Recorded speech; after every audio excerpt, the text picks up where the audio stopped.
Hi, I'm David Manti, and welcome to a new episode of the Today in Manufacturing podcast. With me this week are Jeff Ranke and Anna Wells. We each have more than 15 years of experience covering the manufacturing industry. Every week, we take the 5 most popular stories on our websites, discuss the implications they have on the industry going forward. Before we get started, please make sure to like, share, and subscribe to the podcast. You could also help us out a lot by leaving the podcast a positive review on whatever platform you use. If you want to email the podcast, you can reach any of us at Jeff, David, or Anna at IEN.com with email the podcast in the subject line. You can also subscribe to our daily newsletter. Make sure you get it delivered to the inbox first, and subscribe to us on YouTube at IEN Magazine so you can join us every Thursday when we go live. Jeff, how you doing this week? Excellent, David. How about yourself? I'm doing good. Other than these weird seasonal winter allergies or whatever, just like my winter eye wetness that I get now. I think that's called a cold. Is that a cold? Winter eye wetness. Oh, it's not what it's called. It's winter eye wetness. Yeah, okay. Or I'm sick, in which case I'm sorry. No, it's winter eye wetness. It's not contagious. That's not contagious. No. Can work around. Anna, how you doing this week? Fine, as long as you're not sick. I'm sure I'm not sick. I'm sure it is the increase in dust mites. Or whatever it is. I feel like the dust mites are hibernating on your face. They are. It just really means that I need to clean the house. That's what I mean. Or shave your beard. Oh, you know what? I was thinking about doing that this Christmas. Like, because my kids have never seen my face. And it's like this weird, like, long-running joke in my family about how, like, I'm the only sibling who has seen my dad's face. And I, like, saw it when I was, like, 6 months old or something. Mm-hmm. And I just don't know that I want to get to that point where then I wouldn't be able to shave. Like, so, I don't know. So maybe coming into the new year, I'm going to grow it back immediately. But there'll be a window, maybe. Take a photo, and then, yeah. Yeah, a little cold face photo. Mm-hmm. Okay, before we get started with our first story this week, we have a word from our sponsor. One of the long-lasting impacts of COVID-19 and the global pandemic it created has been the priority now being placed on long-term enterprise-wide planning. So join me and Jeff. We talk about Oracle NetSuite's newest white paper, the ultimate guide to scenario planning, to hear about new strategies and steps you can use to de-risk your organization. Download it now. Check out the link below or in the description. We encourage you to do it soon because I think next week, Jeff, we got another one kind of hot off the presses that I'm excited to see. That's absolutely. I think that one turned out really well. Okay, our first story this week. Hasbro cuts 1,100 jobs prompted by ongoing malaise in toy business. On Monday, the toy maker said it's cutting some 1,100 jobs, about 20% of its workforce. Apparently, the toy business isn't booming, and the holiday season has been sluggish, despite the already gross display beneath my tree. The layoffs are on top of 800 cuts already made this year as the company tries to save $300 million annually by 2025. At the end of 2022, the company said it had some 6,490 employees. The 1,900 jobs account for nearly 30% of the staff. Many of the problems stem from the COVID lockdown when parents filled toy rooms to keep quarantined kids entertained. But sales have slowed. Last holiday season, many toy companies had to slash prices to get rid of merchandise due to weak demand. According to the advisors at Circana, toy sales in the U.S. were down 8% from January through August. In a memo, Hasbro CEO Chris Cox said, quote, "The market headwinds we anticipated have proven to be stronger and more persistent than planned. Hasbro is going to shift focus to fewer, bigger brands, gaming, digital, and its direct-to-consumer business." On December 6th, the Rhode Island company turned 100. Anna, will Hasbro see another 100 years? That's quite the leap. Yes, I believe so. I mean, it's Hasbro. Right? Yeah, I'm not worried about the ability of Hasbro to survive. Hasbro's one of like the big. It's the big two. One of the big two. The big two. Yeah. In toys, as they're known. Mm-hmm. Mm-hmm. Yeah. One thing I think that's been interesting about the toy market, and I was reading up on this a little bit in preparation for this podcast, and I didn't realize this, but nearly every consumer segment, as we know, has experienced record inflation. Mm-hmm. So prices are going up, except the toy industry has not been privy to that. Really? Yes. In fact, it's experienced the opposite in the last couple of years, which is actually deflation. So A recent report by Business Insider that I found points to some consumer price index data on this issue, identifying the fact that a toy that cost $20 in 1993 would only cost $4.68 today. Oh, what? Right. Oh, wow. And they blame, by and large, cheap overseas production of toys, which obviously will drive down pricing for everyone in the game, no matter where you produce. But if you're a toy company, more than likely that is China, because 70% of global toy production takes place there. So this has, led analysts to ask whether the toy industry is inflation proof. Okay. And if the answer is yes, that's good for consumers, but that's bad for toy makers. Like they still have, higher costs. They're still paying their workers more. And if you can't get consumers to pay more for your product, then guess what that does to profits? And then I think, you alluded to this as well, but the other challenge being post-pandemic buying habits. So first of all, 8% dip coming off two, I'm assuming, record years. Yeah. For the toy industry. I don't know what Hasbro is expecting exactly that their ability to maintain that growth for a long period of time. I don't think that's realistic, but we saw a lot of companies fall victim to making these outsized projections when really what they were dealing with was a pandemic bump. Yeah. But they didn't know. They didn't know how long it was going to last. They didn't, but I think... you have to know not permanent, right? Right. It did, Maybe, exactly. hopefully. Like not permanent. I think that was implied by the pandemic, right? I hope so. I don't know. I don't know when we were in it. I was just like, oh my goodness, this is the new normal. This I is don't forever. know. Yeah, maybe. But, I think the other thing that you have to think about too is that now that people are back in stores and they're buying less online, they're actually going to Target or Walmart or whatever to buy. Toy companies are pressured to drop prices on certain items in order to capture that impulse purchase dollar because toys, as we know, are not a necessity. So, they can't drive the prices to the moon and still retain buyers. It's just not how that market works. Yeah. So a lot of challenges here. I was very interested to find out about, the declining price in toys, but it kind of makes sense to me now in the context of my own life. You can get a lot of toys for not that much money. You can. That's why I wonder, is it all toys? Because we all know that junk aisle in the toy aisle where everything's under $1 and you're just you're buying it with the hopes that it lasts until you get it to the car. Oh, certainly. I mean, it's not an apples to apples comparison to compare a dollar store doll to a Lego set. Yeah. However, if you can get a high volume of toys for low cost, it's going to drive challenges for the entire industry, no matter what kind of product you make, in my opinion. But yeah. So, Jeff, have you noticed, because for me, I guess for me, it's all the car and the guy aisle, right? And those certainly aren't cheaper than they used to be. But is Hasbro in a precarious position here just because of what's happening in the market? I mean, maybe what they need to focus on is toy drives. just because I know my toy room is full. And actually after my entire family helped me move into a new home, they're all like, oh, we're never buying you another toy again. That's what everybody says, but it always still happens. Oh, I think there's other social dynamics kind of at play here. Like Anna alluded to, for a lot of these toys, yeah, they are somewhat inflation proof in terms of their pricing, but not everything else is. Okay, Yeah. We're paying a lot more for food. We're paying a lot more for gas and for heat and all of those types of things.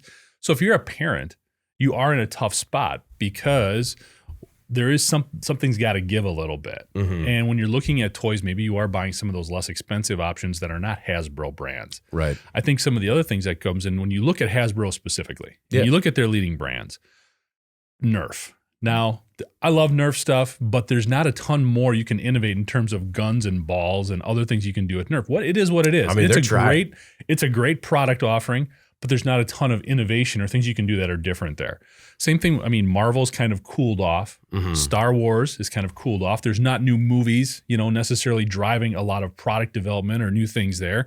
Same thing with G.I. Joe, My Little Pony, some of these other ones, Transformers, that in the past I think have had sort of something in society, whether it's a movie or a cartoon or something really pushing them out and making them more popular potentially. Yeah. Whereas it's become a little bit more of a legacy brand.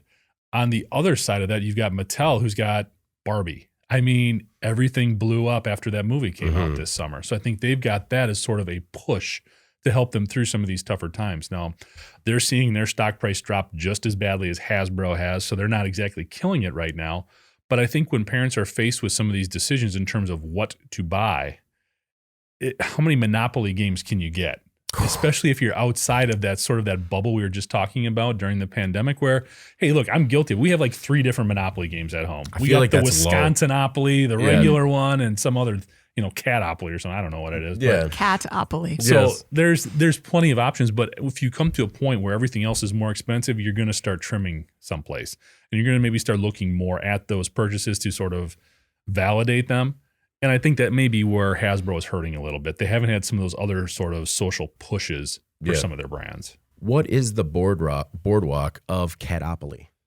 I have no idea. Some sort of like rare? Yeah, Does it go from like rare cats? I'm really interested now. Seth is watching us. It's good to hear from you, Seth. It's been a minute. He says just Teenage Mutant Ninja Turtles.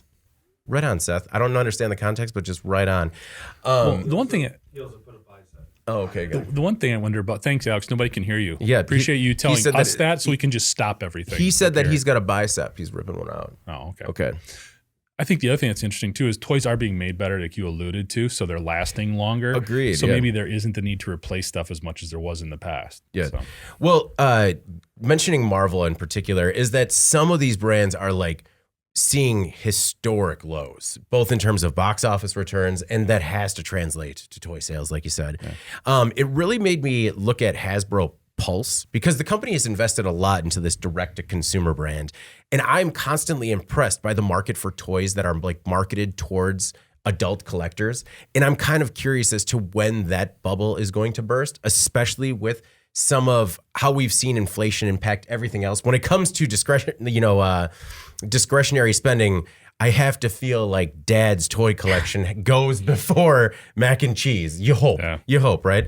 And I mean, it's great. You'll get lost on Hasbro Pulse real easy. It's like a combination of like deep cuts in movies and nostalgia, like limited edition Ewoks and lesser known X-Men from like in the 90s style action figure. You can complete the entire set of X-Men with Banshee, Forge, and Psylocke. Don't get me wrong. Like while I was researching this article, I was just like, get out of there, get out of there. But it's, I'm curious if that is a sustainable market because those are high margin items, but I just don't know if they'll stay. I thought Hasbro was also the one that had the deal with the 3D printing company. Yeah. Where you can put your own face on an action figure. Yeah. And if that gets a little bit tighter, that would be great. Just because right now it's just clearly kind of a bad 3D printed head on an otherwise normal action figure. Jessie, who's watching us live, good to see you, Jessie. She says, I spent far too long in a Five Below the other day. Right. What's a Five Below? It's like a dollar store, except a little bit better. So everything's $5 or less, except for, in the dollar store way. So some of it's more. Oh, gotcha. Actually, one thing that has to be encouraging is that I heard Toys R Us is going to see a resurgence. They're going to try bringing back a few of those box stores. Yeah, we'll see. I've heard that every year for the last every 5 year since they went away. Toys R Us was always much more expensive than like Walmart for toys. So agreed. I mean, that'd be a tough one, especially right now. Getting back to your point about the adult collectibles, I was at a comic book convention this weekend. The market's strong, shall we say. There was plenty of people looking at stuff there. So probably kind of a roller coaster type dynamic with that market, but right now, pretty good. Any good finds there? Yeah. Gonna need to talk about that later. I do have to, you kind of mentioned the movies too, but you have to think that they're getting diminishing returns on the entertainment side of the business just because, one of the big movies that is in the works is a Play-Doh movie. Great. Wow. I know. Like every brand's going to have its own movie. They still have the Transformers franchise, G.I. Joe, which is waning, My Little Pony, which I would say was waning, but everyone at daycare is into the ponies. So, I mean, if only 10% of them go see a movie, my goodness. All right. Well, our next most popular story is a doozy. Authorities seize 11 tons of cocaine hidden in frozen tuna. Spanish authorities recently seized 11 tons of cocaine and arrested 20 people in a pair of stings against smugglers importing drugs inside shipping containers. More than 16,500 pounds of cocaine were seized and found hidden between pieces hidden between pieces of frozen tuna. There was some discrepancy as to whether or not it was in between pieces of frozen tuna or inside tuna. It was in between the pieces. According to investigators, the criminal organization was using a frozen seafood company as a front to bring in drugs from South America. A separate bust netted another 7,500 pounds of cocaine found in false bottoms of shipping containers. Anna, who knew that drug smugglers would choose frozen tuna as a front? I gotta say, it was that one was a shock to me. But I guess, hey, I mean, I guess I thought it was always coffee. You know, you look to diversify. Yeah. This was a complex setup. Yes. According to Reuters, this smuggling network set up an import company to trade the frozen fish and also invested in real estate. I noticed that too. Like, hey, we're going to do tuna, seafood, and why not some real estate? Yeah, and some real estate. I feel like that's real estate. Isn't that known for like laundering money? I don't think so. Okay. Yeah. It's new. I mean, I'm not, I don't launder. The answer to everything is yes when it comes to laundering money. Okay. It's been tried. It's all been done. Yeah. Okay. But in this case, obviously, like very visible story. Police said that they were there was surveillance in place for months on this group, and then the officers determined that the firm was covering up its involvement in drug smuggling by sending a voluminous flow of containers by sea from a variety of companies at origin, with the Iberian Peninsula always as the destination. So to answer your question, that's how you figure it out. Yeah. Because like if you look at how big this corridor is for drug trafficking, it's huge. I didn't know anything about this, but from what I read, by some estimates, up to 80% of the hash consumed in Europe passes through the Strait of Gibraltar, which is the southernmost tip of this peninsula. Whoa. Yeah. And apparently authorities have like struggled to police this area, even though it's been like a huge hotspot for drug trafficking for decades, because it enables groups to kind of move freely via boat between Europe and Africa. So I don't know what the answer is to this massive and complex problem of drug trafficking. Yeah. That's not really what I'm here for. But Come on. Just like do your all of a sudden homework. she has the answer.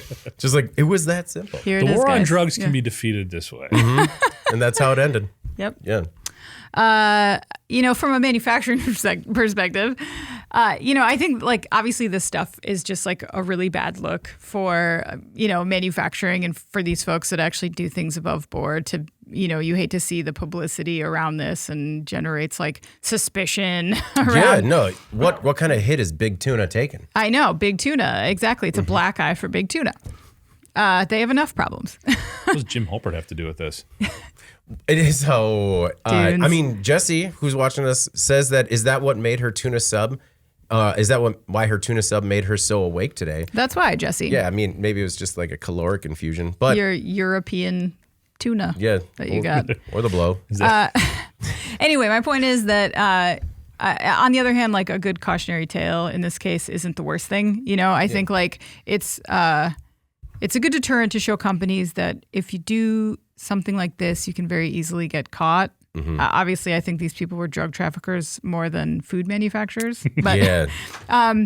the authorities that investigated were calling this a significant blow to the this major distribution network in Europe. I think significant. No, it was significant major. blow. Yeah. It was quote. Police described the arrests as a quote major blow. Major blow. To one of Europe's most powerful distribution networks. Word choice. It's all about word choice there. Yeah. Mm-hmm. I doubt that is true. True. I feel like drug traffickers have been pretty resilient over Yeah. time. Oh my goodness. What if 11 tons of cocaine is a drop in the bucket, which it probably is. That's sad. Probably. I know. So I don't know. This story, I mean, it was kind of hard to generate takeaways from this because, this was just a front, as it pertains to our industry. But I guess don't do it. No, it's If you're a tuna processor and you see this as an idea to diversify, don't. yeah. Well, how do you know? How do you know? Like, if the people We have buying such your a diverse tuna, audience. We just reach everybody. yeah. For our readers in Big Tuna, when the guy comes to you with something that you can't refuse, refuse it. Yeah. Is Gibraltar Tuna the new street name for cocaine? You got any Gibraltar tuna? Hitting the club tonight. Yeah. Jesse, when you order that sub at Subway, Don't get the Gibraltar Tuna. ask for the Finishings. Gibraltar. Right. And the major blow, that's for Nolan.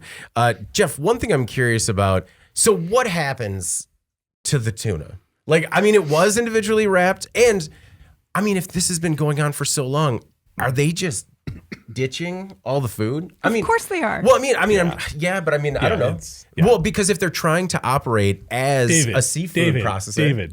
I'm just saying, like, maybe. There's a real disruption. Would you want food that had been stored next to 11 tons of cocaine? We might be. Like, my little tuna pouches might have been I don't think so. originally sourced. I mean, I don't think so. It depends on how much of a front this, like, seafood company was. Was it name only? Or is there Gibraltar tuna out there? Well, this kind of, in a really weird way that there's no way you could have imagined, does help segue into the point I was going to make. All right. Okay. Way to go, David. You nailed just it. fell right into that one. Yeah, no, it's, after 150 Tripped, of these. stumbled, backwards. Got there. I think one of the things that we've seen is, pick your analogy, like where there's smoke, there's fire, or there's an opportunity, it's going to be exploited. I've seen that with cyber security type stuff all the time. Mm-hmm. One of the reasons, obviously, the bad guys used this front or this method to get the drugs into the country is because it worked, right? Yeah. So it makes you think, well, why did they pick this? What is wrong here? We see in the U.S. the number of like OSHA inspections, FDA inspections, all of those things have decreased over the years in terms of the number of frequency of them, just because we don't have the manpower to do it. Yeah.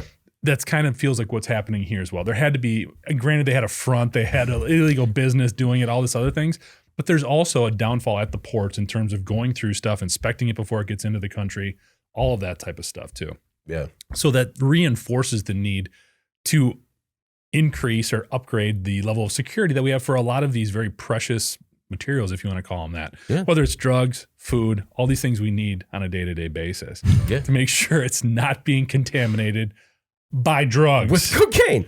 Well, but to summarize, Jeff is saying the timing is right if you want to get into Gibraltar tuna. It kind of is, but it wouldn't have to be, because we have all of this wonderful and amazing technology that would allow us to look more thoroughly at all of this stuff. Yeah. Look at the different x-ray technology, the different scanning technology that we have, that we can pinpoint stuff and use it for quality control, quality assurance within the factory. Maybe some of that needs to evolve even before it comes into the factory and start utilizing some of this other technology we have. And the good news is we do have traceability software and everything's tagged. So David and Jesse, I don't think we need to worry about the Gibraltar tuna getting to Subway. Have you seen The Wire? You can make those containers disappear, just saying. Actually, one of the bigger points of concern isn't necessarily using the tuna as a front, but the false bottoms in the shipping containers, just because there are a lot more shipping containers out there than there are tuna. And I want to know the person watching the camera feed, right? Who's just like, that is a weird amount of tuna going in and out of this place. Like, at what point are they just like, okay, something else is going on here? Like after the 30th shipment of the day, where they're just we're just not moving that much tuna. What's a weird amount? That's what I mean. I want to know what the breaking point was where he's like, we got to go see. We got to look into this. Too much. All right. Our next most popular story. Amazon's internal plans to advance California interests laid bare in leaked memo. A recent leaked memo from Amazon has given us a look at the company's plans to grow its influence in Southern California. For example, the company hopes to improve its reputation through charity works and push back against organized labor. The 8-page document, the quote, Community Engagement Plan for 2024, really spells out how one of America's biggest companies executes on its public relations objectives. It also shows how Amazon hopes to court politicians and community groups to push its interests in an area where it could be hampered by moratoriums on warehouse development. Amazon says its top priority in Southern California is addressing, quote, labor agitation that uses false narratives and incorrect information to affect public opinion and public policy. The retailer has had multiple rows with unionization efforts in the past few years. The memo also says that Amazon faces, quote, reputational challenges because people believe the company builds facilities in predominantly communities of color and poverty, which negatively impacts their health. Next year, the company hopes to, quote, earn the trust of community groups and nonprofits like the San Bernardino Valley College Foundation, the Children's Fund, and Feeding America to help push back state bills that are going to threaten Amazon's interests. For example, a pair of proposed bills would prohibit companies from building large warehouses within 1,000 feet of private homes, apartments, schools, daycares, and other facilities. The memo also detailed plans to stop single-use plastic bans, as well as how they cultivated a politician with donations and how it hopes to generate positive news stories. Anna, there was a lot in this story about everything that happens in corporate America. And I think that it was surprising to kind of just read it, but it wasn't necessarily surprising that it was happening. No, I mean, if anyone's surprised by this, I am surprised by that. You're surprised by their surprise. I am. Agreed. Yeah. Agreed. A lot of surprise. Yeah. No, I think that, Amazon's doing little more here than detailing ways in which it can boost its public image, which is a real tangible issue for a company that takes a lot of flack for a lot of reasons. And also to manage variables like, as you said, warehouse moratoriums, unionization, efforts that cost them money. Mm-hmm. I think the companies out there that act in ways one might consider to be purely altruistic are rare. And almost every single one of them, whether they articulate that or not, they know they have certain, business interests, even in their giving back, campaigns. They know that those reflect positively on them for those forms of public goodwill. That's just obvious. Yes. I would say. Yeah. So to me, this document is just a look in the window of Amazon, but I'm not seeing anything unique necessarily. We know Amazon is anti-union. That's not a secret. It stands to reason that, there was a point in there about they decided they were going to stop donating to this art gallery where the person's exhibit was about it, like the Cheech. Yeah, was the art museum. Well, the exhibit was an Amazon facility on fire, and the artist gave this really hostile interview about the company. Okay, come on. There's a lot of things I would criticize Amazon for, but not that probably. If they don't want to donate to their money to that effort, okay, that makes sense. If the Cheech comes back and says why, they're like, because of the exhibit where you were burning our facility to the ground. Because of the fire. Yeah, the fire. Yeah. So I don't know. I think if Amazon learns anything from this, it's not going to be them taking a hard look in the mirror about corporate strategy. It's going to be them maybe tightening up its communication policies. So these kind of documents feature maybe more coded language, or they're not shared with as many people. I don't see Amazon being shamed into doing better. That's not what corporations do. And to a certain extent, successful corporations do find a way to use public perception to their advantage. So it's smart business to do good in a community. We know that. Whether or not that brings a return, that's up to consumers. And in this case, local politicians maybe. But to me, all of this stuff was it's not a great look for it to be leaked, of course, and to be laid bare, as the headline says.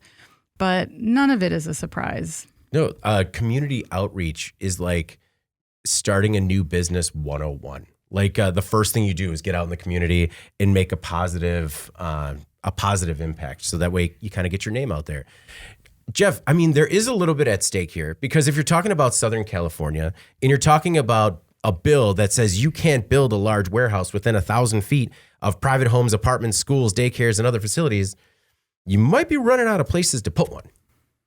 Yeah, I mean, I think one of the reasons that this could have generated a lot more interest, or kind of got the headline it did, or whatever, is because when you take things that are perceived as being more from the heart, or without having a measurable ROI attached to it, and you present that in a more pragmatic way, people are like, what?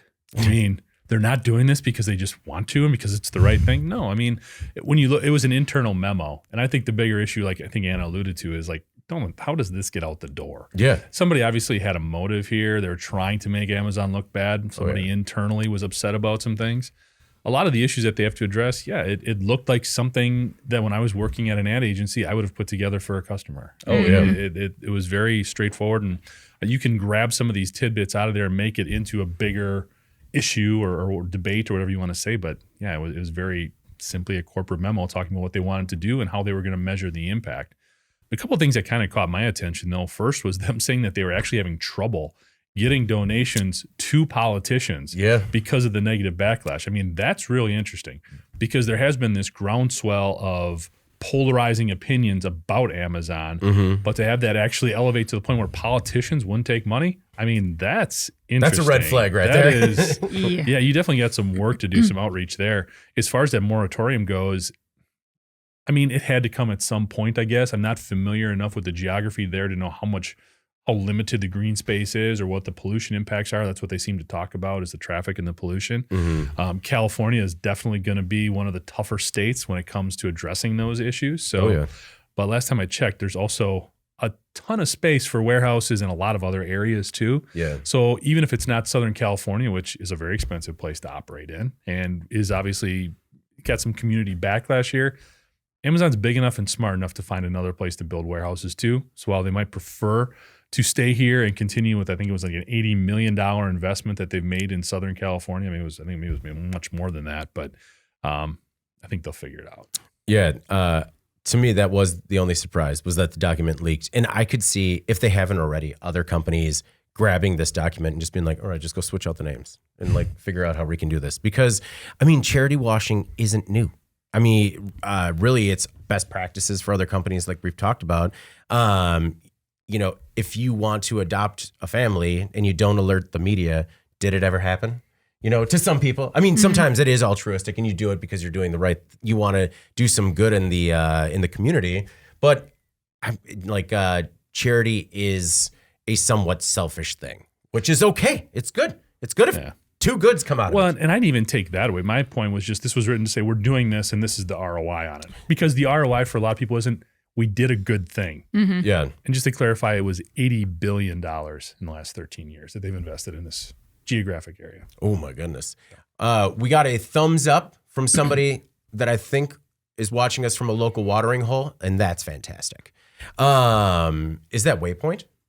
Man, that's solid. Awesome. We're live streaming at Waypoint. Man, the numbers are growing.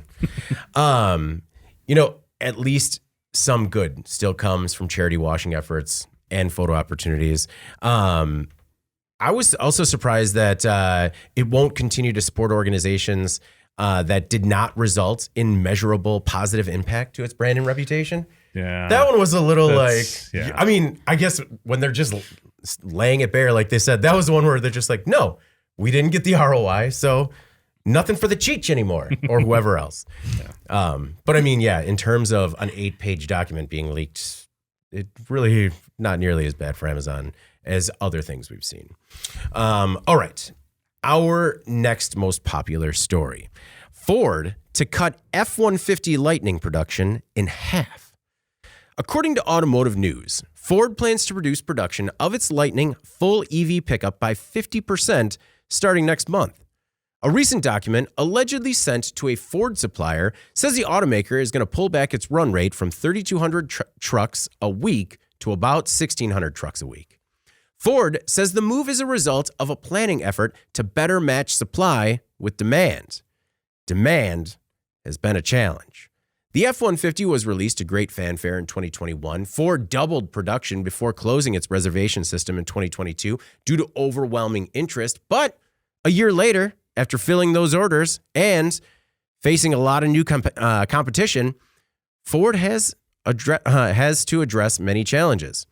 Analysts say the low-hanging EV customer fruit is gone, and companies will need to lower prices and add features to lure the next crop of buyers. According to the Detroit Free Press, Ford CFO John Lawler said Ford is, quote, not moving forward with EV plans, rather working to match its capacity with the demand. I like it when it's really succinct like that. Well, we're not doing that. The company also has renewed interest in hybrids and doubled down on its commitment to gas-powered trucks. Anna, I don't feel like this is that surprising. We speculated that this might happen after the sort of initial rush of Lightning interest kind of faded. And I guess this is just the realization of that. Yeah, I think so. I think that there was certainly parties out there who are saying this is a warning sign on EVs. But I think we've already gotten those signals and that the automakers are responding to them. And I don't see this as much more than the cyclical nature of auto production, where companies are constantly reworking their run rates to gain accuracy on supply and demand. That's not an EV thing. That's an everything thing with automotive.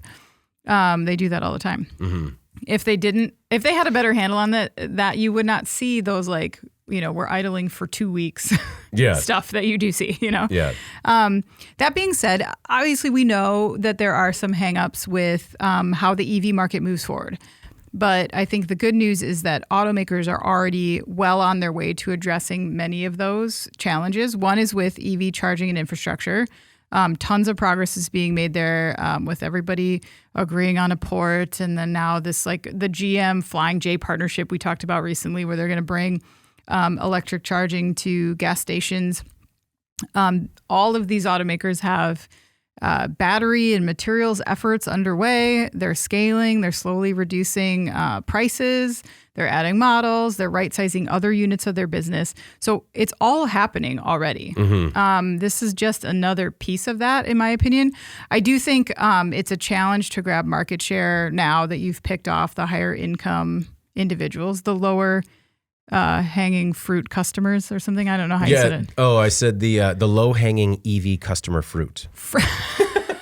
Fruit at the end, huh? Yeah. Okay. Yeah. The low hanging EV customer fruit has already been picked. But those are, higher income individuals who are, let's say, demographically friendly towards EVs. The next phase of growth will be more difficult.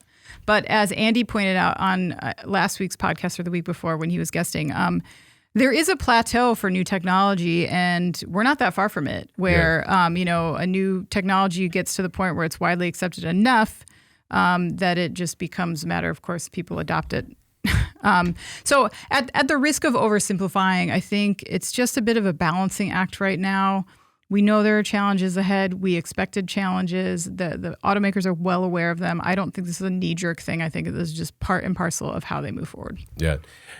Jeff, I apologize. I meant to go to you first with the story and just completely scrolled too far. But 2 months ago, CFO... I'll eventually get over it. Well, hopefully you do after this segue.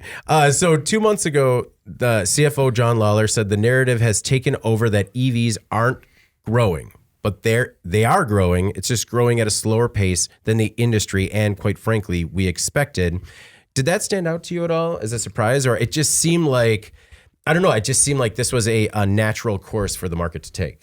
Well, I think it's a bit of a surprise just because this isn't the trend that the automotive sector has laid out in the past. Okay. I still can't help but go back to 2007, 2008, 2009, when the big three were in Washington, basically hands outstretched looking for help. Yeah. And a lot of that came from the fact that they were overproducing and then undercharging. So basically they weren't selling a lot of their vehicles at what they needed to be as profitable as they needed to cover their bills. Yeah. So to me, this was a relief in some respects, saying, good, you're pulling back, you've seen what demand is, you're being smart and not replicating some of the mistakes of the past.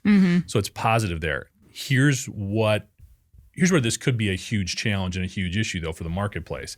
I think overall, the consumer reception of EV trucks has been very lukewarm. Yeah. It doesn't have the range they want. It's still, the charging is still a concern, despite all the infrastructure improvements. When you're out on a work truck, you don't want to worry about that. And I think that's still a concern, especially when you're dealing with putting the air conditioning on, putting the heating on. That battery just sucks its juice out real fast. So I think overall, it hasn't caught on the way that they had hoped. And I think as you get more competitors out there, good and bad, it hurts the good guy. It hurts the best ones in class as well. So even though the F-150 Lightning is the leading selling EV truck right now, again, not real great reviews for the Cybertruck. That one's not on the road right now. But also nobody's really doing, Rivian is out there, but it's got some issues as well. It's not up to scale in terms of a production issue. Silverado, we still don't know about. And that's really what you've got right now for EV trucks. So I think when you also see a dynamic where Ford is scaling back production, in addition to all the other headlines you've seen out there, I just worry what this could mean for this market long term. Are people going to make these decisions now saying, I don't know, people aren't really getting behind it. Ford doesn't really even believe in their own product, that they're going to make more of them. What is that going to do? Because the other part of this article was they're also putting more money into the gas-powered trucks. Yeah, and hybrids, yeah. Read another article where Ford's delaying about $12 billion in EV spending total right now. So we can see it from what I think is a very smart, pragmatic business approach. The consumer could see it as, they don't believe in this, why should I? Yeah, completely agree. Well, and I also really feel for the employees, because Ford temporarily idled one of 3 shifts in a Lightning plant, which affected 700 workers. Really feel for the suppliers, right? Because the cuts have upended a lot of the suppliers that have invested millions in the tooling and equipment to make these to meet these demands.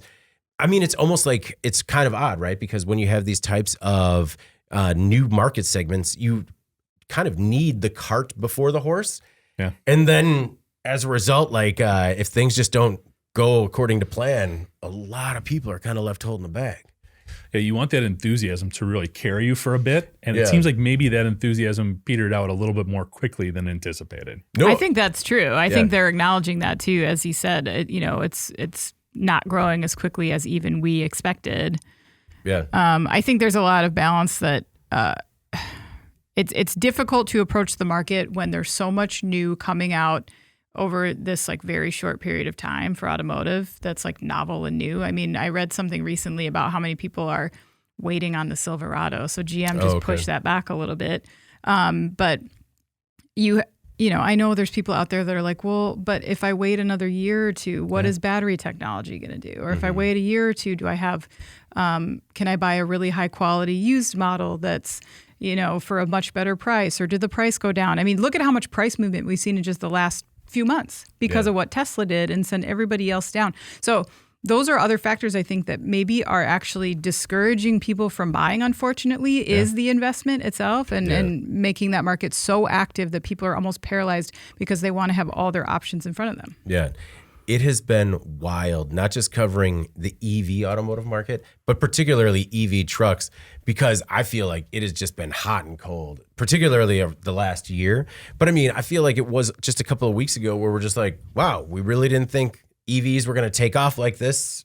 And they did, Ford had all those sort of orders on the books. They were struggling to meet demand. And it's, we're a quarter later and it's just like, they all changed their mind. This isn't forever. Yeah. I mean, they don't have to pull back forever. This is just for now. Yeah, right? It's just adjusting course. All right. Our most popular story this week, like just not a surprise at all. Tesla recalls nearly all vehicles sold in the United States. Tesla is recalling more than 2 million vehicles to update software and fix a bad system. The system is supposed to make sure drivers are paying attention when using autopilot, but that hasn't been the case. The update will increase warnings and alerts to drivers and even limit the areas where basic versions of autopilot can operate. The recall comes after a 2-year investigation by the National Highway Traffic Safety Administration into a series of crashes, some deadly, that happened while the partially automated driving system was in use. NHTSA says its investigation found autopilot's method of making sure that drivers are paying attention can be inadequate and can lead to, quote, foreseeable misuse of the system. But safety experts said while the recall is a good step, it still makes the driver responsible and doesn't fix the underlying problem that Tesla's automated systems have trouble spotting and stopping for obstacles in their path. Anna, it's not surprising news that we had a little bit of movement on autopilot and trying to get any sort of fixes in place as to whether or not this goes far enough with a greater problem. I'm not sure. Yeah, and I think that experts in the field would agree with you on that it maybe does not go far enough. The article quoted Professor Koopman at Carnegie Mellon, who called this a compromise. He had some more harsh words to add to that.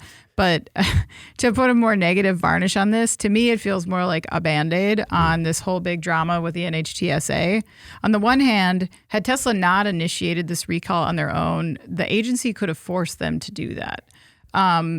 But some experts are making it sound more like Tesla is throwing the agency a bone. Okay. And maybe in agreeing to this, Tesla just buys some time, but from a driver safety perspective, where does that get us? That's what's frustrating for me, because unfortunately for us, we don't want the NHTSA to get off their back, really. Yeah. I mean, in my opinion, we don't.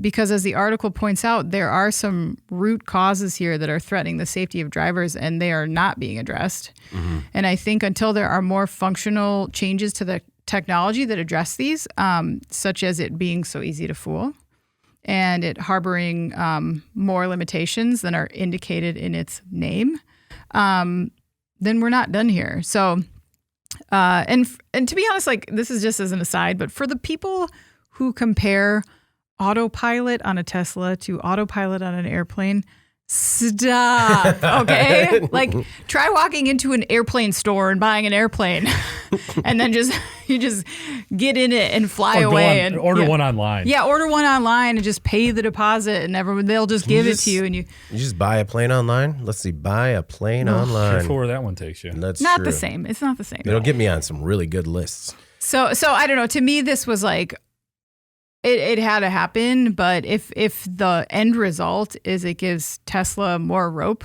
and more time to fool around with this nonsense while people on the road are actually dying because of this technology that they don't know how to use, then I'm not really for that. No, it's hard. I don't know who's watching us live, but the comment came in that, hey, there are a ton of pedestrians in the sky too, Anna. So... Jeff, when it comes to compromise, I understand that when it comes to regulation, you need compromise sometimes, but I just don't think that auto safety and the interstate is a place for compromise when it comes to safety. This is absolutely pathetic on so many levels. First of all, this is comparable to you trying to negotiate with your child. I can remember telling the girls, you know what? It's cold outside. Put your coat on. Mm-hmm. I don't want to put my coat on. Fine. You just get exasperated and you're like, just put it in the car. Just keep it in the car just so it's there in case you need it. Because you get sick of arguing with them. Yeah. That's basically what the NHTSA did here. But it's absolutely ridiculous because the people that are most at risk aren't the idiots who are abusing autopilot. It's everybody else around them. Who's gonna, yeah. And that's what the NHTSA is there for. Yeah. So for them to come out and actually be quoted as saying, the benefits of doing this now outweigh the cost of spending another year wrangling with Tesla. That's a quote. Yeah. That is one of the dumbest things I've ever heard from a government regulator. Yeah. That's your job, to spend time wrangling with companies so they don't do stupid things like this. Yeah. This is ridiculous. And the fact that this has been going on for how long? And this isn't even a recall. This is a software upgrade. This is something, it's not where you have to go to the dealership or go wherever and actually get something fixed. Mm-hmm. Okay, because when you do that, there's a cognizant awareness of, hey, there's a safety malfunction on this 2,000-pound piece of metal that I'm driving around. I should probably be aware of that. Yeah, yeah. No, this is just software like that they may or may not even realize happens. Yeah. So there's no accountability for the drivers. There's no accountability for Tesla. And NHTSA feels good about it because, hey, we don't have to spend any more time wrangling with Tesla. Mm-hmm. Pathetic. It's like where if you just string people along, I mean, it works successfully for Tesla here, where they just until more people die. Yeah, work great. Yeah. Don't worry, Tesla's working on it, Jeff. Jesse is excited that you are fired up. Horrible. Oh, it came down there. No, a new televised sport, Tesla wrangling. That's from Mark, who's watching us live. I think that might actually do pretty well. That could work. Mm-hmm. No, so looking into the software update a little bit, because I mean, while I'm not as fired up, I do think that there's a lot left out there that could have been done. The software update, not a recall, will limit where auto steer can be used. So if the driver attempts to engage auto steer when conditions are not met for engagement, it won't engage. But it's not that it won't engage at first. Like, it gives you alerts and audible tones. And I'm just like, Because nobody's ever driven around with the check engine light on, right? Yeah. That's just such a deterrent to doing anything. Well, and it's kind of like the seatbelt tone that goes off for like 5 seconds, but you know it's going to go off. Like, is that... Or you always had the guy who just like click it and just like sit on it, you know, basically, and not have it on. Just that would be... Oh, yeah. Guys, you should really be wearing your seatbelts. I am wearing my seatbelt. I am wearing my seatbelt. I don't have control over my passengers. No, that's not true. I do. The added controls include, quote, increasing prominence of visual alerts, simplifying how auto steer is turned on and off, and additional checks on whether auto steer is being used outside of controlled access roads and when approaching traffic control devices. There was a lot in terms of like additional checks on whether it's being used outside controlled access roads. How are you going to do that? Well, that's the thing. And part of this, I know I'm going back and forth here a little bit, but you can't make people be smarter. Yeah. Okay. You can't make people make good decisions, but you can eliminate the decision to begin with. Yeah. And to me, the only reason I can think of that autopilot is still in place, well, there's two. There's number one, it's Elon Musk and his hubris. Okay. But the other thing is there's got to be some sort of legal dynamic where they're afraid if they pull this now, everybody who has been in one of these accidents that was in autopilot is going to come back to them and basically say, so why'd you pull that? It wasn't safe after all. Yeah. Mark thinks a short pulse driver electrocution might be in order. Mark, we're not that far apart here. No, we're thinking about stuff. Well, I'm getting there. I think that you just give them a little one. You know, if they're not paying attention while autopilot's on, that might be a little bit more effective than an increased prominence of a visual alert. Until that shorts gives the individual a heart attack and we have a bigger issue. Well. Okay, so I'm sorry. I'm just in a mood. Jeff's clearly thinking of a much larger shock to the driver. Just like it's going to stop the ticker. One thing. So I brought up the whether or not it's being used outside of the controlled access roads because they did say that a driver could be suspended from using the feature if they repeatedly failed to demonstrate continuous and sustained driving responsibility. Nobody believes that, though. They're going to send you to your room. Yeah, I was going to say, like, let's just see this one happen. Wow. Where they're just like, we're going to take it away. And it's so not only did I not believe. Do you get a letter that starts out, we're not mad. We're just disappointed. Just disappointed. You know what you did. Yeah. You'll get it back in 3 weeks. Right. All right. Okay. But speaking of dad language, and I agree with everything that's been said here except for one thing. Okay. An over-the-air software update is a recall. It's more and more that's going to start to happen. We need to come around on that. Yeah. You're not going to get fair. sent to the dealership every time something needs to be fixed if they don't have to do that. So maybe it should be, I guess I don't know what the process is in terms of making the consumer aware that it's happening. Do you think the postcard is effective? Because that's what we're doing now.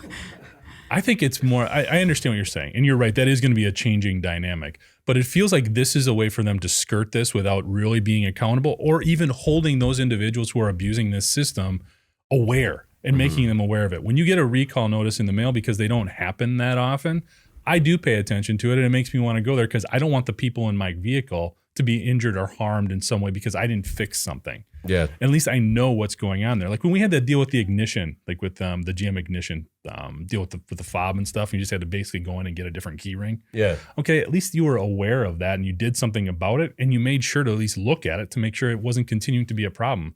With a software upgrade on something like this, we're not talking about an infotainment system.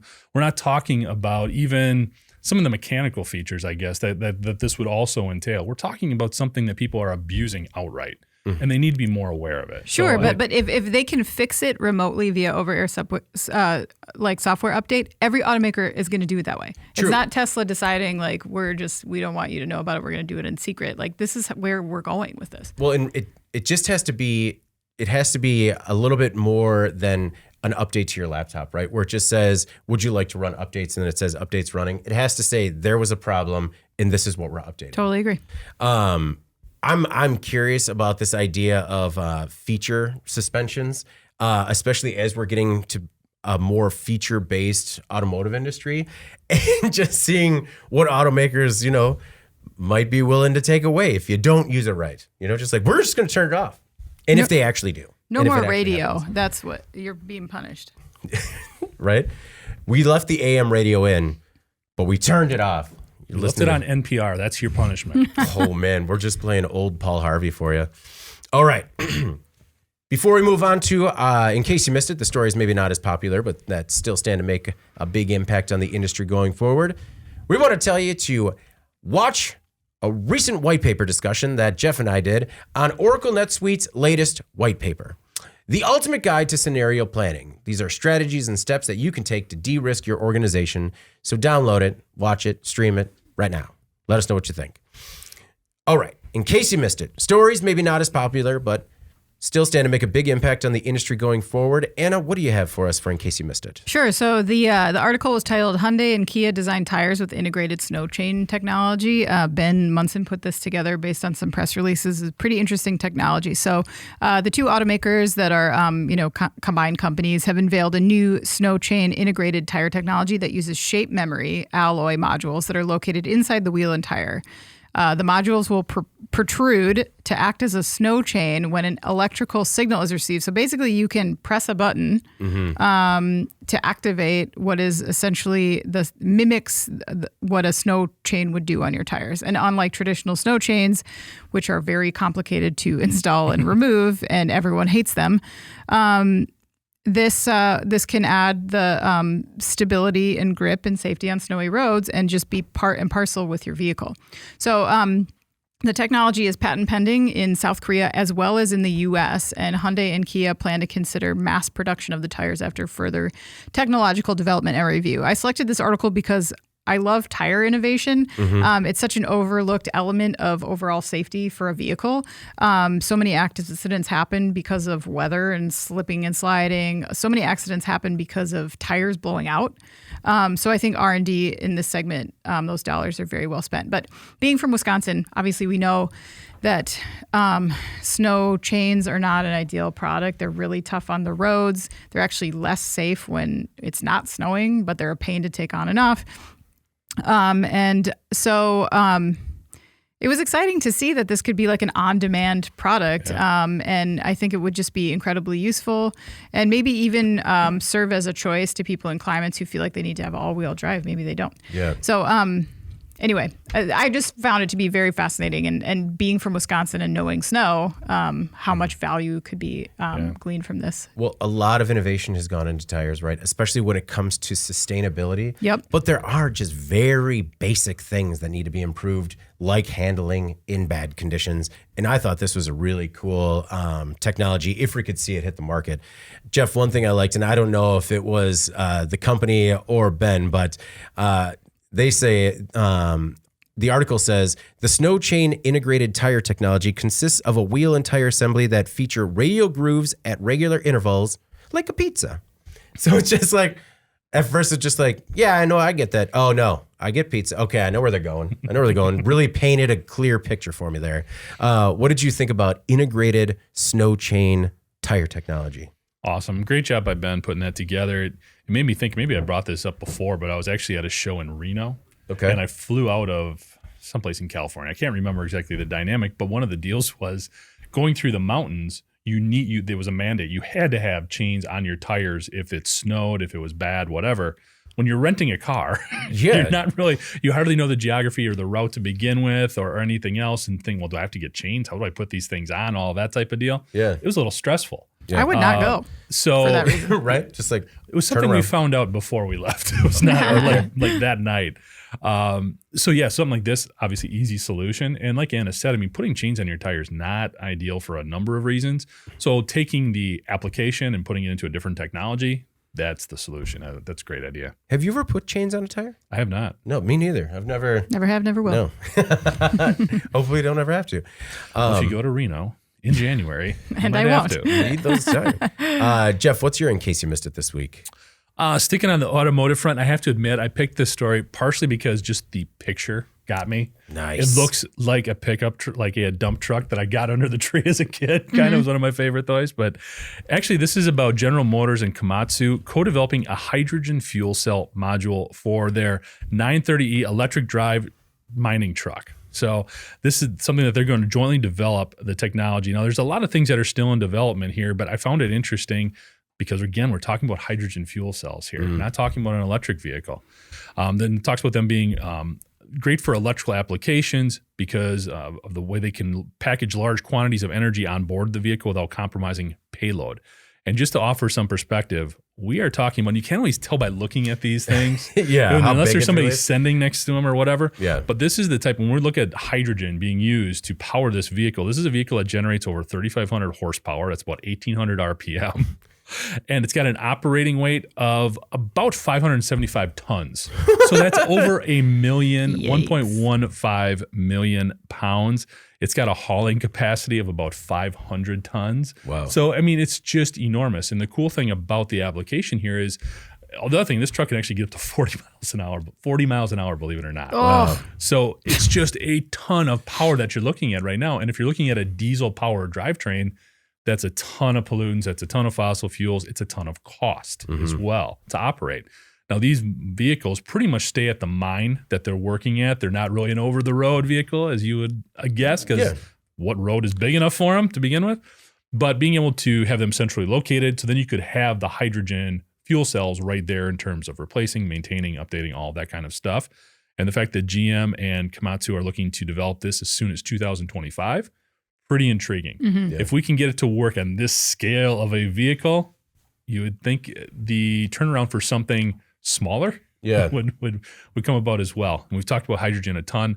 It's difficult to produce. It's very costly to produce. It's not environmentally friendly to produce, but we've got two pretty big players involved here. So, this could be the thing that leads to the thing. Oh, thank you. Thank you. No, we talk about the technology in the agricultural side really being sort of ahead of the pack, but it's the same way on off-highway.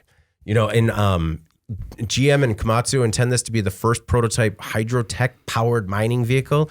And the amount of research that has gone into this is incredible. Like GM is really kind of putting its money where its mouth is in terms of fuel research technology or fuel cell technology.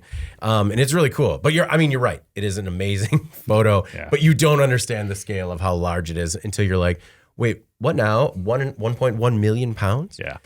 Anna, your thoughts on the latest from GM and Komatsu? Yeah, I love to see it in these other applications. I mean, and then I think a good reminder too that automakers like GM, they don't have all of their eggs in one basket. They do have all these other things going. They're just not as visible to the consumer because it's not a consumer application. So we're interested to see how this works and then how they can apply some of this technology elsewhere. Well, and it's interesting because really this is where we saw so much electric drivetrain being developed and now a different approach. So maybe they're looking at some of those supply chain issues, some of the rare earth supply chain challenges and shifting gears a little bit. So for mine, in case you missed it, I chose a story about Raytheon, a deal between Raytheon and DARPA that has Raytheon creating these energy webs to charge aircraft in flight during battle. So energy harvesting is a great way to keep devices charged, especially in remote and harsh areas. And it doesn't get much more harsh or remote than aerial warfare, like charging aircraft during a dogfight. Raytheon recently received $10 million from DARPA to design and develop these, quote, energy webs, which will be wireless airborne relay systems that can deliver energy in contested environments. As part of the 2-year deal, Raytheon's going to create an airborne relay design that will enable these webs that can harvest energy, transmit it, and redirect optical beams in a matter of seconds. The webs will transmit energy from ground sources to high altitude for precision long-range operation of unmanned systems, sensors, and effectors. And the hope is that harvested energy can reduce the military's dependence on fuel, delivery, and storage. I feel like if you just hear that, you really understand why I picked it. But I mean, we're talking about creating an energy web that beams energy to warcraft in flight. And that is just incredible to me. And I know that we've been in this industry for a long time, and it goes way back to the birth of energy harvesting. And if you remember going to like those sensor shows where they have like the little wind powered flags, and that's all it takes to keep the battery going indefinitely. Like, we've seen energy harvesting come so far in just a short amount of time.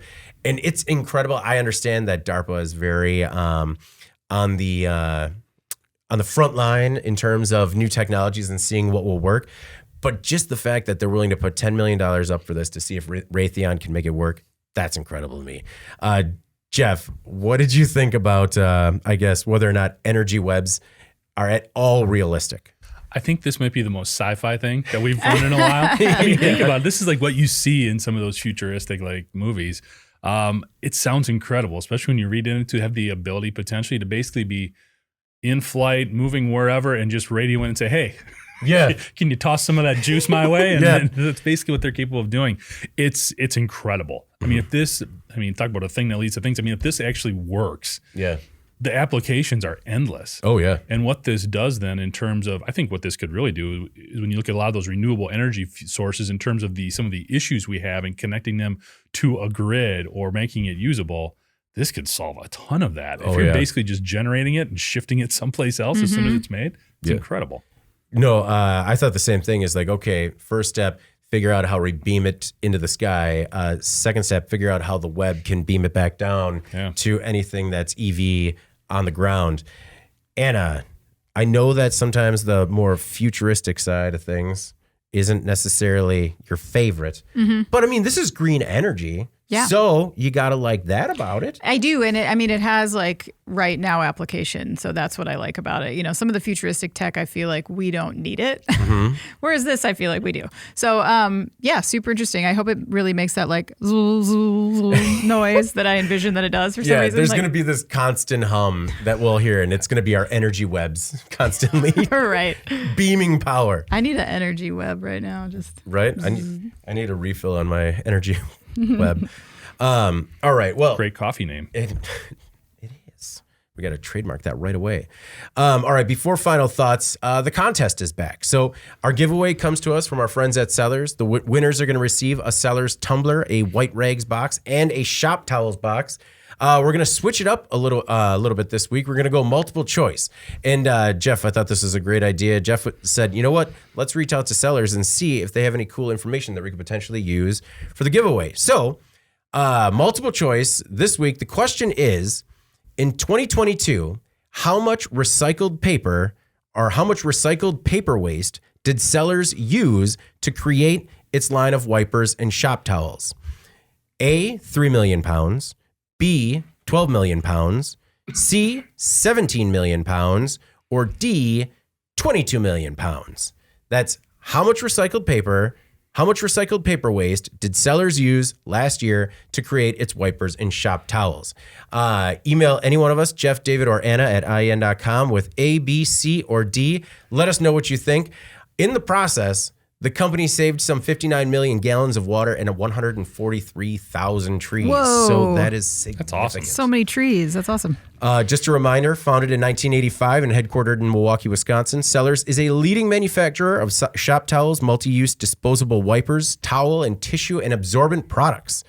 The products, which are sold under the Toolbox, Clean Task, and Mayfair brands, are made from recycled and renewable materials. They're high performance and, as we've obviously said, good for the environment. All right, our final thoughts this week. Anna, what do you have for us? Real quick, so we're having our company holiday party this week, which is an annual event that we all, I think, look forward to, because if you think we get tired of each other, we actually don't. Or at least I don't. Despite our many attempts to push the limit. Yes. I mean, I think I alienated Alex enough he left. He did leave. It's all right. He did not care for that. Union break. Yeah. Sorry, Alex. So anyway, just want to say thanks to, in not like a butt kissing way, but like thanks to our owners who throw us a really nice party every year. It's going to be super fun. Looking forward to that. No, looking forward to it. And also like the anxiety of like how much fun that party is going to be, and just trying to see if I can keep the fun lower than I know I'm going to. David, It's just, David, I got no self-control. To go get a massage or something before the party. My final thought this week is this is episode 149. So next week, our last episode before we take a break for the holiday is going to be episode 150. Really reached a milestone, and that's just incredible. I feel like it happened really quick, but obviously, just a short 150 weeks ago. Yeah, just the sands of time. But I thought that was incredible. And, we did 149 of these now, and I enjoy it every week. So really appreciate that, guys. My other final thought was that I recently had the opportunity to tour Great Lakes Distillery in Milwaukee, and it was just so much fun. Like, I've never gone on a distillery tour. I've done a couple of brewery tours, but I've never been in, it was like a little craft distillery that happens to sell Rayhorst gin, which is just like my number 2. So as soon as I was like, wait a second, Great Lakes does Rayhorst? Okay.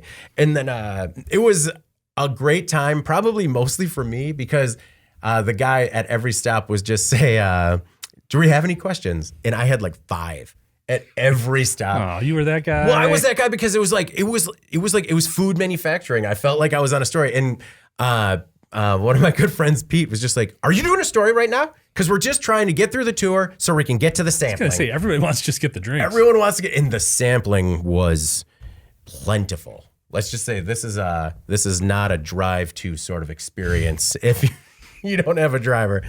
But it was incredible. Really encourage you to get out there and like take tours of distilleries and other small craft manufacturing operations out there that offer them, just because it gives you an incredible amount of insight into the industry, what goes into the production of these products, and actually kind of how one of the things that kind of stood out was just like the very small differences between what makes certain liquors. It was cool. Plus, like, our tour guide just got blitzed. Like, he was going so fast. Like, he started, he had like a drink that was half gone when we started, and we started at like 10 in the morning. And so it was like a nice brunch drunk.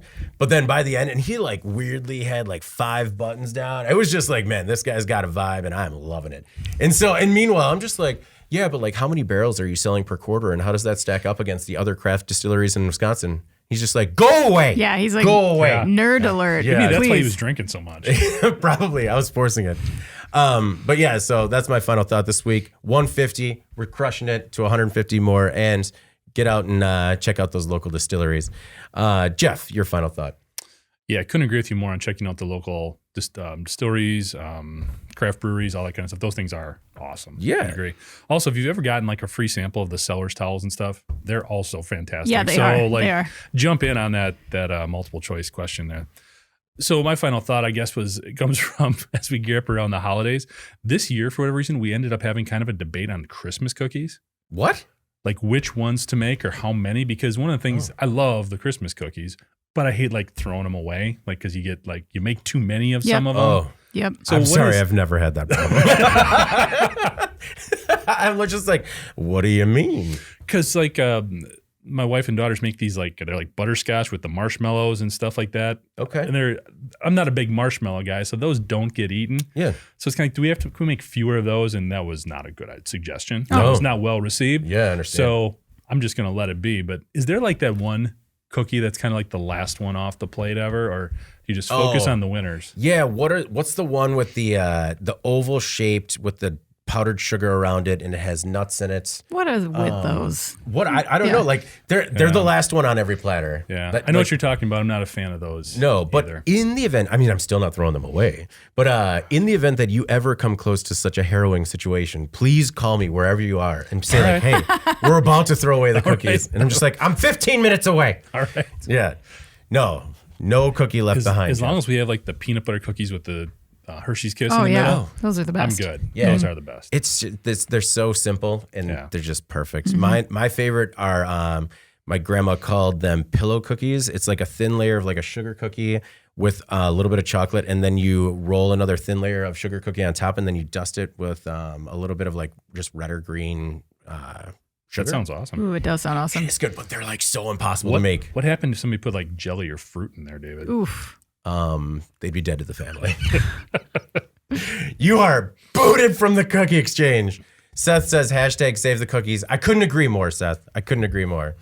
All right. Well, before we get out of here, please make sure to like, share, and subscribe to the podcast. Hashtag donate, don't destroy. Donate to David, don't destroy. Button issue Yeah. here. You really the started 4Ds. something. Donate to David, don't destroy. It's real simple. There's Rolls a off the T in tongue. there. Huh? Nothing. No, we don't need to worry about the T, just the 4Ds. Yeah. All right. You can also help us out a lot by leaving the podcast a positive review on whatever platform you use. If you want to email the podcast, win the contest, reach any of us at Jeff, David, or Anna at IEN.com with email the podcast in the subject line. You can also subscribe to our daily newsletter. Make sure you get it delivered to your inbox first. Or subscribe to us on YouTube at IEN Magazine so you can join Mark, Jesse, and Seth and everyone that joins us live just to kind of, bring like another element to the podcast. I really enjoy it when people join us live just because, we have a plan. We don't know when it happens. True. So, all right. Well, for Jeff Franke and Anna Wells, I'm David Manti. This is the Today in Manufacturing podcast. See you next week.